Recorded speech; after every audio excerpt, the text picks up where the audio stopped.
समुच्च बीजगणित यानी algebra of set. और आज की क्लास में हम लोग पूरक समुच्च यानी कॉम्प्लीमेंट्री सेट के बारे में पढ़ेंगे। चलिए बात करते हैं पूरक समुच्च होता क्या है। पहले मैं इसकी परिभाषा लिख देता हूं, फिर मैं आपको ये समझाता हूं। मैं इसकी परिभाषा ऐसे दे सकता हूं कि किसी समुच्च ए का पूरक समुच्च, किसी समुच्च ए का पूरक समुच्च जो होता है, पूरक समुच्च वह भी एक समुच्च होता है, एक समुच्च है, या लिख सकते हैं एक समुच्च है जिसके अवयव समष्टीय समुच्च यानी यूनिवर्सल सेट। यूनिवर्सल सेट को याद है, मैंने एस से डिनोट किया था, यू से डिनोट किया था, है ना जी, कि वे सभी अवयव हैं जो समुच्च ए के नहीं है, समुच्च ए में नहीं है, वे सभी अवयवों का समुच्च जो होता है वह पूरक समुच्च कहलाता है। यहां पे लिख सकते हैं याद रखने के लिए कि समुच्च ए के पूरक समुच्च को ए डैश या ए का पावर सी या कंप्लीमेंट ऑफ इस तरह से भी से सूचित किया जाता है,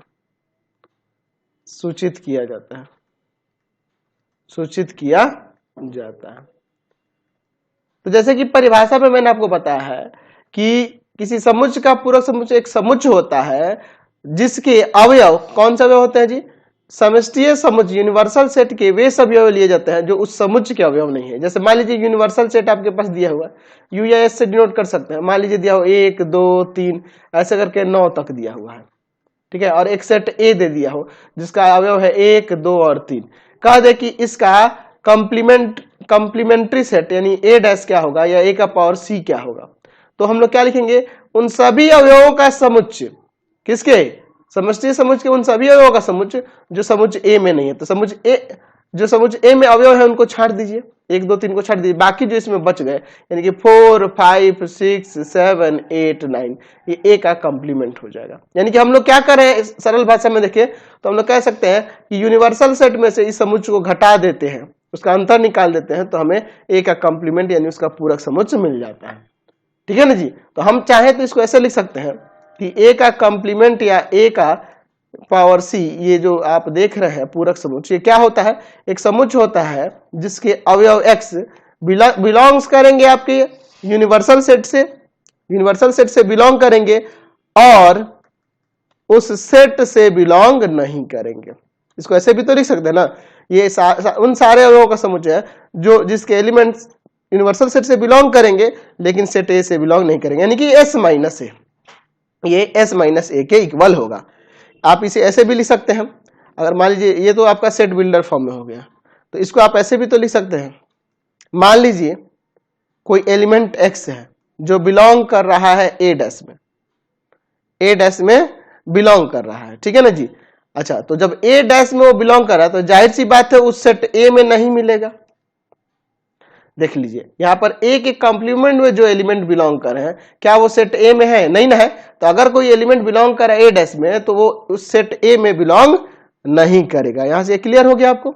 तो बहुत सिंपल है पूरक समुच्च निकालना, जिस समुच्च का भी पूरक निकालना होगा उसके लिए क्या करेंगे, यूनिवर्सल सेट में वो सारे एलिमेंट उस सेट के हटा देंगे, बाकी जो बचेगा वही लिख देंगे सेट के रूप में, वही आपका उसका पूरक समुच्च निकल जाएगा। चलिए अब आगे इसमें देखते हैं। चलिए अब हम लोग बात करेंगे सापेक्ष पूरकीकरण यानी कि रिलेटिव कंप्लीमेंटेशन के बारे में। देखिए रिलेटिव कंप्लीमेंटेशन का मतलब हुआ कि किसी एक समुच्च का दूसरे समुच्च के रेस्पेक्ट में पूरक समुच्च निकालना हो, तब हम लोग कैसे ज्ञात करेंगे, वही हम लोग सापेक्ष पूरकीकरण। ये भी देखिए आपका पूरक समुच्च ही यहाँ प्राप्त होगा, लेकिन वो किसी एक समुच्च का दूसरे समुच्च के सापेक्ष जब निकाला जाता है तब। बस ध्यान देना होता होगा कि जिसका भी आपको पूरक निकालना हो वो दिए हुए समुच्च का सबसेट होना चाहिए। जैसे मान लीजिए मैं इसकी परिभाषा ऐसे देता हूं, यदि B एक सेट है जो सबसेट है A का, B एक सेट है जो सबसेट है A का, तो समुच्च A माइनस B को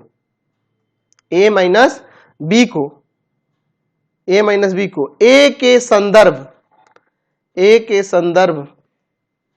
के रेस्पेक्ट में B का पूरक समुच्चय, पूरक समुच्चय कहते हैं, पूरक समुच्चय कहते हैं, उसको उसका कंप्लीमेंट कहते हैं। देखिए यहां पर मान लीजिए एक सेट मैं ले लेता हूं, सेट ए ले लेता हूं जिसमें एलिमेंट देता हूं 1 2 3 4 5 ऐसे देता हूं, और एक मैं सेट बी ले लेता हूं जिसमें एलिमेंट देता हूं 2 3 4। यहां मैं देख रहा हूं कि बी सबसेट है ए का, बी के सारे एलिमेंट ए में है, तो जब सारे एलिमेंट ए में होंगे तो यहां पर ए माइनस बी निकाल दो। तो ए माइनस बी निकालने का मतलब होगा कि यहां पर 2 3 4 को इसमें से कॉमन जो है हटा देंगे, बच जाएगा 1 5। तो ये जो सेट आएगा, ये सेट जो आया 1 5, ए माइनस बी जो आया, इसको कहेंगे कि यह ए के संदर्भ में बी का पूरक समुच्चय है, पूरक समुच्चय है। देखिए इसके पहले भी सिंपली जब पूरक समुच्चय निकाल रहे थे तो हम लोग क्या करते थे, हम लोग यूनिवर्सल सेट लेते थे और उसके साथ कोई सेट लेते थे। तो सेट ए जैसे मान लीजिए लेते थे तो यूनिवर्सल सेट का उस सबसेट होता था ना जी, बस वही है, यहां पे यूनिवर्सल सेट की जगह पे कोई अन्य सेट आ जा रहा है। तो इसको हम लोग इस तरीके से देखेंगे, यहां पे कहेंगे कि ए माइनस बी क्या है कि ए के संदर्भ में बी का यह पूरक समुच्चय है, ये पूरक समुच्चय ए माइनस बी है। ठीक है ना जी, क्लियर है। तो वही हमारा जब ए यूनिवर्सल सेट आ जाता था, जब ए यूनिवर्सल सेट आ जाता था, ये क्या है जी, यूनिवर्सल सेट है, आप कह सकते हैं कि यह समष्टीय समुच्चय है। जब समष्टीय समुच्चय हो जाता था तो सिंपली उसको आप उसका पूरक समुच्चय निकालते थे, ठीक है, या हम लोग इसको सापेक्ष सापेक्ष पूरकीकरण भी कहते हैं। ठीक है, ये ध्यान रखना। चलिए अब हम लोग पूरक समुच्चय का चित्रीय प्रदर्शन करके देखते हैं, है ना जी, pictorial representation of complementary set. जैसे मान लीजिए आपके पास कोई सेट ए है, ठीक है, और ये आपका यूनिवर्सल सेट है, ये यूनिवर्सल सेट दिया है, ठीक है, और यहां पर एक सेट ए का हमें क्या पूरक समुच्चय निकालना है। मान लीजिए वह सेट ए ये रहा, तो हम लोग क्या करते हैं इसमें पता ही है आपको कि सेट ए को छोड़कर बाकी जो यूनिवर्सल सेट में एलिमेंट बच जाएंगे उनका जो समुच्चय होगा वही आपका ए का कंप्लीमेंट कहलाता है। तो यहां पर इस सेट ए को छोड़कर बाकी बाहर वाले पार्ट को छायांकित कर देंगे, तो यही आपका क्या आ जाएगा, ए का पूरक समुच्चय आ जाएगा। ठीक है ना जी। अच्छा, वही अगर मान लीजिए किसी समुच्चय के सापेक्ष निकालना हो, जैसे अगर कह देता है, कह दे कि ए के संदर्भ जो दूसरा वाला मैंने बताया था, ए के संदर्भ में बी के पूरक समुच्चय, बी का पूरक समुच्चय, बी का पूरक समुच्चय जब निकालना होगा तो उस कंडीशन में क्या करेंगे जी, हम लोग यहां पर चूंकि दोनों ए और बी दोनों क्या है, सेट ही है, और जब ये संदर्भ की जब बात आ जाएगी यहां पर तो बी सबसेट होगा ना ए का, याद है अभी मैंने बताया था। तो इसके लिए हम लोग क्या करेंगे, ए ये बड़ा वाला सर्कल हो जाएगा और इसके अंदर एक छोटा कर देंगे तो वो बी हो जाएगा, ये सेट बी हो गया, ये सेट ए हो गया। तो अब चूंकि बी का पूरक समुच्चय निकाल रहे हैं तो हमें क्या करना होता है, ए में से बी को घटा देंगे, तो ए में से बी घटा देने यानी बी वाले सेट को छोड़कर बाकी एक्स्ट्रा जो एलिमेंट बच जाएंगे ये वाले हिस्से को छायांकित करेंगे। ठीक है ना जी। तो इस तरीके से हम लोग इसका चित्रीय प्रदर्शन देख लिए, चित्रीय रिप्रेजेंटेशन देख लिए। इसके अलावा और कोई हो नहीं सकता इसमें, क्योंकि ये आपको मैंने ही बताया था कि ये एक कह सकते हैं कि एक आधारी संक्रिया है, सिर्फ एक सेट ही इसमें शामिल होता है। ठीक है ना जी। बाकी दूसरा तो आपका पूरक था यहाँ पे, और सॉरी दूसरा तो आपका यूनिवर्सल था, और इसमें हम लोग बी का ही निकाल रहे हैं, लेकिन ए के सापेक्ष ए के संदर्भ में निकाल रहे हैं।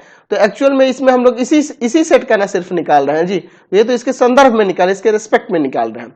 यहां भी देख रही किसी एक ही सेट का निकाल रहे हैं, वो तो आपके पास यूनिवर्सल सेट दिया हुआ है।